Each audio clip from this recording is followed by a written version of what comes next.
I'm just going to come out and say it. Historical materialism does not have anything to do with being anti-freedom. I know that this seems like a lot of times these two things are like put against each other, like um, Marxism and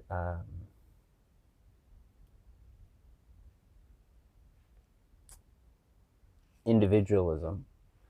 And certainly, like Marxism and individualism are separate, but even individualism really depends on a kind of historical materialist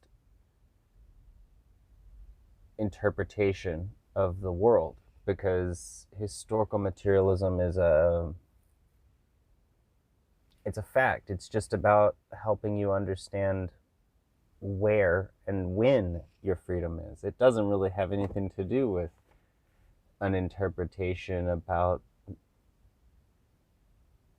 what your freedom is, except in the sense that it's placing it firmly within your actions. So this is why for me I don't find it contradictory to use terms like existentialism and Marxism and anarchism together, because I see these terms as ways of firmly locating my freedom within my lived experience. So if we start with a principle in anarchism of direct action, what it is that you can do with yourself, and I interpret this in a Marxist sense, that this is not what can anyone do with themselves. How do you generically attach yourself to some kind of movement or action? Instead, this is about understanding the ways that you can form, the ways that you can play a role in those actions, the ways that you use your lived experience to be your own method. And so then this also pairs with existentialism, because you can't expect to practice direct action in some kind of universally applied way, because again, like, this can't be top down. And in order to practice horizontality, which is again a principle of anarchism, we're going to need a firm understanding of the different directions from which people could be not only approaching the problem, like, oh, we found a common place and a thing to share, but also the ways that these individual places attack different parts of the problem that maybe we're not personally in conflict with. Some of this means to trust other people in the struggle for revolutionary action, to understand that revolutionary action is something that exists in the possibilities of the materials that are already there for non-revolutionary purposes. An example of this is that you're taught how to read. And obviously, the powers that be, the status quo, teach you how to read so that you can read the rules, so that you can read the laws, so that you can read prescriptions for how to be. But obviously, that's not the only thing that you can read. You could read poetry. You could read insurrectionary literature. You could read utopian fantasies.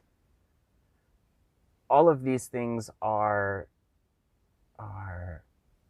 possibilities of things you could read instead of what they want you to read with this skill they willingly taught you. Meaning, learning to read is not a revolutionary act, but what you read could be a revolutionary act. But then there's another possibility as well, because you don't need new materials to use your reading in a revolutionary way. Because again, all of your freedom is founded in your material situation. You, by knowing how to read and by being given certain materials to read by these powers that be, you've been given the opportunity to read those same words, those same documents, those same decrees or principles in a way that is more correct, is more beneficial to the revolutionary needs, and turns the common interpretation into something that is kindling for a revolutionary consciousness, that's kindling for an historical consciousness, for a consciousness that transcends our individual understanding of our situation. But it doesn't have to cancel this individual understanding. We can absolutely use that individual understanding to strengthen the revolutionary action, because we have to trust that other people are coming at their own material situation and their own potentiality for revolutionary action on fronts and in places that we ourselves don't live. I don't say this as someone from the outside speaking to the inside, but as an inherent aspect of the alienation of our experience. We are alienated from each other. And part of overcoming this alienation is trusting ourselves in our current situations and trusting others in their current situations. It means rejecting the concept of prescriptions for ourselves and for others. This is why our Marxism is not diminished by our existential slant, because it checks that Marxism. It ensures that our Marxism is attempting to find where our freedom is and not predict what we will do with our freedom, because that inherently is a kind of limitation, not only philosophically, but if we're engaged in thinking about where we are going, we're not engaged in thinking about where we are, which means we're no longer exercising our freedom intentionally.